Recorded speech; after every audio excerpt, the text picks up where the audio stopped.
네, 안녕하십니까. 신지식인 정인태입니다. 저는 국립한국복지대학교 특임교수를 역임했습니다.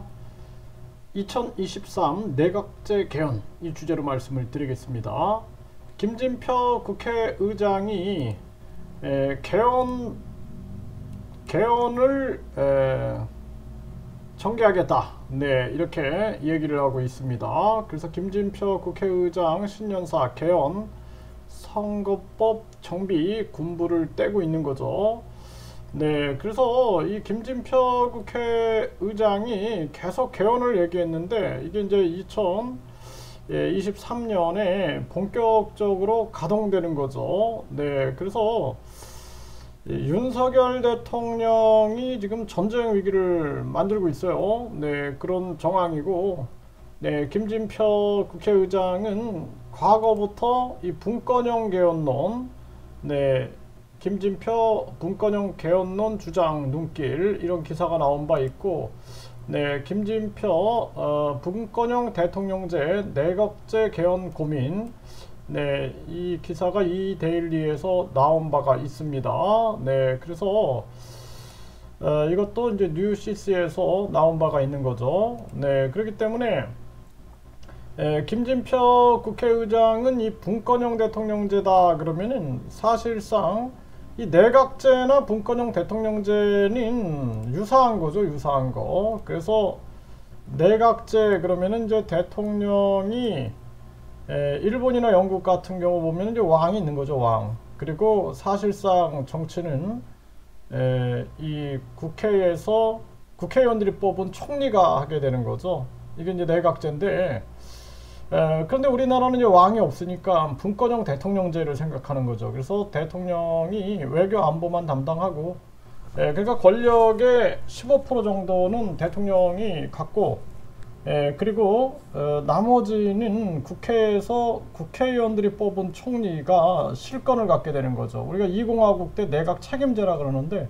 그때 보면은 장면 내각이라고 그러죠. 장면 내각. 네, 윤보선 정부라고 안 합니다. 네, 윤보선 대통령은 한마디로 말해서 이제 허수아비 대통령으로 있었던 거죠. 그래서 지금 이제 윤석열 대통령의 독주 그리고 국힘 내에서도 윤 대통령이 비윤, 친윤 해가지고 친윤 세력을 강화시키고 있는데 결국에는 이제는 뭐 2023년이 밝아왔기 때문에 2022년은 첫 해기 때문에 대통령 취임한 지 첫 해기 때문에 뭐 이래저래 눈치를 봤다 하지만 지금 같은 경우에는 여러 가지 이제 목소리가 나올 수가 있습니다. 그래서 이제 분권형 대통령제 그러면 이제 유사 내각제고 변형된 내각제, 그리고 위장된 내각제라고 볼 수가 있는데 이렇게 되면은 이제 대통령의 권력을 뺏어다가 국회의원들이 쥐게 되는 거죠. 그 말이 안 되는 거예요. 국회의원들 특권 먼저 없애야 되거든요. 국회의원 불체포 특권, 면책 특권 이거부터 없애고 정당보조금, 선거보조금, 선거보전금, 특할비, 업무추진비 이런 것부터 없애야 됩니다. 그렇지 않고 또 당대표의 그 공천권 이런 거를 없애지 않고 그냥 모든 권력을 다 국회의원들이 갖는다? 이거는 있을 수가 없는 일이에요.